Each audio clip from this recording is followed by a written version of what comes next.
Hi, I'm Bao. Today I want to share with you a build that I like to call Summon Raging Miners. It uses a 5-link Tremor Rod combined with a spell totem that casts Detonate Mines. It's clunky and it requires a lot of attention to detail for good clear speed, but it kills things insanely fast when played properly, and it's dirt cheap to gear up. And with how strong and popular physical attack builds are right now, I think it's just the right time to be devising a build that runs Hatred, Haste, and Vaal Haste on anabolic steroids, and also brings 2 totems and a Chaos Golem for running Meat Shield interference for your friends. Now, much like your average SRS build, this witch runs Clarity, Hatred, and Haste. But because her spirit spawn rate is tied to mine laying speed instead of cast speed thanks to the Tremor Rod, Haste doesn't really help her much. With this in mind, I run Haste, Hatred, and Vaal Haste, all on Generosity, inside of an Alpha's Howl. This means that my spirits and party buddies get to enjoy a level 22 Haste, supported by a level 22 Generosity. That's 30% increased attack speed instead of the 22% that a conventional SRS provides. Because I don't even curse mobs most of the time, and my damage boost is still absurd for all my friends. But Cha, you say, that's an Alpha's Howl. How am I going to get my hands on one so early in a league? Alright, let's be a bit more stingy. Let's tighten the budget. No Alpha Howl. In fact, no Belly of the Beast either. We're still looking at a haste that gives you 28% increased attack speed instead of the conventional SRS's 22 for their friends. Take off the Belly of the Beast and we're still looking at about 4,300 life, which to me is perfectly fine to kill at Siri. Sure, you're probably going to want to farm up a little currency and get a belly for going into 80 maps, level 78 or level 80 maps or something like that. But for killing at Siri, I feel like 4,300 is just fine. Now the passive tree is similar to a conventional self-cast SRS build. It prioritizes aura nodes, it prioritizes skill duration, it prioritizes minion damage. There's your aura nodes, your skill duration, minion damage, minion damage, minion damage, just like the SRS builds. However, the difference, the caveat for this build, is that instead of cast speed, it takes jaunts out to the east and west, respectively, for volatile mines, clever construction, and ancestral bond. Frankly, I was on the fence about needing clever construction, but then Calm's dream happened. There's Ground Slam, and there's Firestorm, and there's shit that blows up on the floor. I think it's called Fire Mortar. I really don't know what it is, but oh my. And they aren't the only mobs either, like Tentacle Miscreations, Leapers, Archers, Spark Mages. They're all a pain in the ass without clever construction for a miner. Especially if you don't have meat shields to run interference. And frankly, your totems aren't going to be that, or your totem isn't going to be that helpful in the beginning. Maybe your Chaos Golem will help a little, but for the most part, you're going to have a lot of mines going down because you got ground attacked by something. Volatile Mines I felt was also pretty essential for prepping for boss fights, as the spell totem doesn't detonate any mines unless there's a nearby monster. So give me about 5 seconds and I can spawn a horde of 35 to 40 spirits. That's with volatile mines. If you take that away from me and make me and give me like a cast time on my mine detonation, now we're talking about the horde dwindling to about 25 spirits at the start of a boss fight, which I felt was unacceptable. I also grabbed Ancestral Bond over here on the west, so that I can summon an Arc Totem to apply Elemental Equilibrium, and that further boosts the damage of any party member that runs a popular physical skill like Ice Crash or Split Arrow or maybe even a self-cast SRS build. I tell you what, the synergy that happens between this witch I'm running and a conventional SRS build is unreal.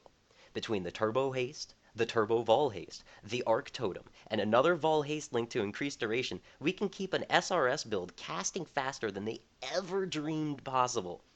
We're talking like 60 to 70 spirits up between the two of us during large fights, and all of those spirits are benefiting from some pretty intense aura buffs. This is way more support than your average SRS build would ever dare to provide, primarily because they want the haste for themselves too.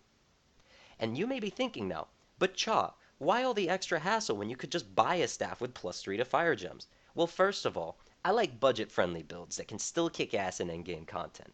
A staff with +3 to fire gems is universally recognized as valuable, and because of that, it'll cost about half a dozen exalts, unlinked. On the other hand, a Tremor Rod is the kind of unique that will have most players turning up their noses. When 2.0 hits, you and your friends are going to be farming maps, and you're going to be hearing groans from them every time they drop one of these Tremor Rods. As far as I can tell, it's horribly unreliable for applying damage with damagey spells like Storm Call, or Arc, or Firestorm, or Glacial Cascade. So this staff is probably going to be dirt cheap. Even more to that point, SRS is a spell that isn't affected by spell damage or mine damage, so we can focus all of our efforts on finding a Tremor Rod with near perfect mine laying speed and buy it for a song. That's 2 or 3 chaos for your endgame weapon instead of 6 plus exalts. Even a staff with +2 to fire gems is sometimes tough to find in the first few days of a league. Second, running SRS in a 5-link Tremor Rod allows me to support it with 4 minion damage oriented gems instead of 3. Melee phys, multistrike, minion damage, and added fire. I could put in minion speed in place of one of these guys. I swap added fire out for melee splash when I'm mapping, but I've been doing it series, so, well, it's added fire. Because, well, they need echo or faster casting or something in their 5-link.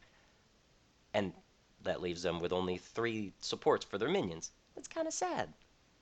So I've been running it series, so I haven't been using melee splash, as I said, but I definitely recommend it for mapping. Minion speed, like I said, is another great gem worth considering ever since the changes were made and they added increased attack speed and increased cast speed to it. I think it's fantastic for helping you chain your spirits from one pack to the next when you're mapping. However, you do suffer a bit of a dip in damage. But honestly, if I could find a way to get around the prohibitive mana cost of at least 600 mana per second, I would definitely be using minion speed as my 5th support gem, without question. On that note, I think it's worth mentioning that even a 5-link Tremor Rod requires a mana flask in order to spam mines uninterrupted. I still wanted to recover some life when I pushed 3, especially in Itsiri, because, you know, if I get hit by something, it kind of hurts. So I opted for a hybrid flask. I grabbed several jewel sockets as well, and I opted for percent reduced mana cost of skills and minion damage as much as I could. I also grabbed life in some of them. I mean, my ideal gem would be mine laying speed, life, minion damage, and reduced mana cost of skills, but good luck finding one of those. I also grabbed the Dynamo Notable while I was working with the 5-link to help further reduce my mana cost of skills. This shit was still outrageously expensive. And that was just with a 5-link, let alone a 6-link. So when I first got my hands on a 6-link Tremor Rod, which you can see here, I tried to run 5 damage-oriented supports for an effective 7-link. But even with a catalyzed Eternal Mana Flask, which gives insane mana recovery, I still encountered mana issues. I honestly don't think that they expected us to try and combine these supports in this staff, as the mana cost multipliers are just enormous. But I didn't want the 6-link to go completely to waste, so I popped in reduced mana. This allowed me to A, put another instant life flask in my 3 slot instead of this stupid hybrid flask, and also to spam mines to my heart's content. Now I have no mana issues whatsoever anytime, no matter how much I spam. And giving up on running that 5th minion support gem, it was a really painful compromise because I saw the potential in how much damage each spirit could do, but it had to be done. If I can't churn out 30 plus spirits compared to the conventional SRS's like 22 or 25 or whatever, it's just not worth it to me. So yeah, make no mistake. This build is clunky and it's awkward and it's fraught with lots and lots of button pushing. My W summons the detonate mines totem. My Q summons the arc totem. My right click is the actual mine spam. I have to continuously be casting flesh offering. I mean, luckily for me, it's got nice duration on it, but it's still annoying to have to be upkeeping the flesh duration or the flesh offering as well as planning the mines, making sure the totems are in the right place. It's tedious. Transitioning smoothly from one pack to the next is significantly more difficult than the self-cast version. If your focus is on high solo clear speed maps, you're probably going to have an easier time with a rare +2 to fire gem staff, and you just 5-link it and go. I wish that I'd managed to resolve all of these mana issues before the wipe, as this build still clearly needs some work. but I at least wanted to share what progress I have made with you and maybe glean some insight from the community. So if you guys have any ideas for way to improve her, I am all ears. That said, I'm Chasu Bao, and I will see you in Ray class. Thanks for watching.